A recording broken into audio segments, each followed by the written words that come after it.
Bonjour à tous, bienvenue sur ma chaîne. Je m'appelle Pat Blanche et ceci est la leçon numéro 20 de mon cours de peinture Apprendre à peindre pour tous. Aujourd'hui, je veux parler du nombre d'or ou proportion dorée, également appelée la section dorée parfois. Ce concept est fascinant en mathématiques, mais a également des applications dans l'art. Pour comprendre l'origine de ce concept, il faut remonter en Inde 200 avant Jésus-Christ, car ce sont les mathématiciens indiens qui ont été les premiers à découvrir ce principe et les nombres et les chiffres qui sont derrière. Et ensuite, en 1202, un mathématicien italien, Fibonacci, a publié un livre où la première fois il a mentionné, expliqué cette séquence mathématique. C'est très simple, il faut commencer avec 0 et 1 et ensuite ajouter les deux. De cette façon-là, on obtient 1. Ensuite, on reprend 1 et 1, on obtient 2. 2 et 1, on obtient 3. Vous voyez, chaque fois, j'utilise les deux derniers nombres de cette série et j'obtiens le suivant. Ensuite, 3 et 5 donnent 8. 5 et 8 donnent 13. 13 et 8 donnent 21. 13 et 21 donnent 34. 34 et 21 donnent 55, etc. Les deux prochains vont être 99 et 144. Et on peut représenter cette séquence comme cette image-là, avec les carrés qui représentent, le côté des carrés représente les nombres, et on peut également les représenter sous cette forme de spirale, la spirale de Fibonacci. Vous avez peut-être déjà vu ça, peut-être dans l'analyse de certains tableaux. Ça, c'est vraiment l'origine mathématique de cette forme et de cette spirale. Et ce qui est intéressant, c'est que le rapport entre ces nombres, par exemple 5 et 8 ou 8 et 13, est approximativement 0,62 ou 2 sur 3 ou 2 tiers. Alors, vous connaissez déjà la règle des tiers. Nous en avons parlé dans la leçon numéro 2. Cette règle permet de diviser l'espace du tableau et de placer les éléments importants de façon à harmoniser notre image. Le nombre d'or va nous permettre de trouver la taille et les proportions idéales entre les différents objets. En fait, c'est une relation que nous trouvons harmonieuse et elle est présente dans beaucoup d'éléments naturels, y compris notre corps. Par exemple, les coquillages, regardez, spirale de Fibonacci. Certaines fleurs, la forme des fougères, la proportion, les dimensions des feuilles. Et dans notre corps, je ne sais pas si vous avez déjà remarqué, une phalange du doigt et un tiers du doigt. La main représente un tiers de notre avant-bras. Juste pour vous montrer quelques exemples. Alors, est-ce que les plantes et les coquillages et notre corps connaissent les mathématiques? Ou est-ce que les mathématiques gèrent la structure de la matière vivante? Tout ça, ce sont des questions hyper intéressantes et bien sûr très mystérieuses. Mais revenons à nos moutons, parce que la question ici, c'est quelles sont les implications pour nous, les peintres?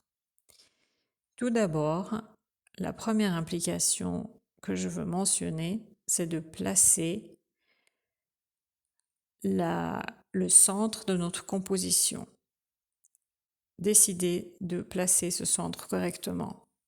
nous avons vu dans la leçon La règle des tiers qu'il n'est pas conseillé de mettre notre ligne d'horizon exactement au milieu de notre feuille, de notre toile. Ce n'est pas la façon la plus harmonieuse de diviser l'espace.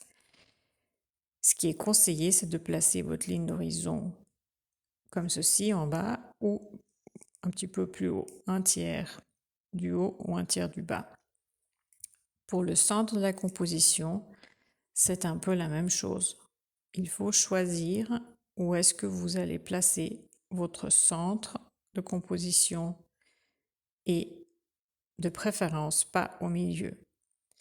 Si vous avez un portrait, et regardez ce qui se passe, si je mets le visage au milieu de mon tableau, ça fait vraiment très bizarre. On se demande pourquoi est-ce qu'il y a tout cet espace vide au-dessus et on a l'impression de ne pas avoir suffisamment d'espace en bas.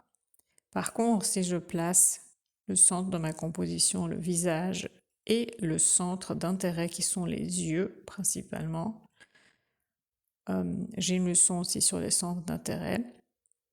Si on place cette partie-là sur cette section de raie, donc un tiers du haut, deux tiers du bas, on a tout de suite une image beaucoup plus harmonieuse.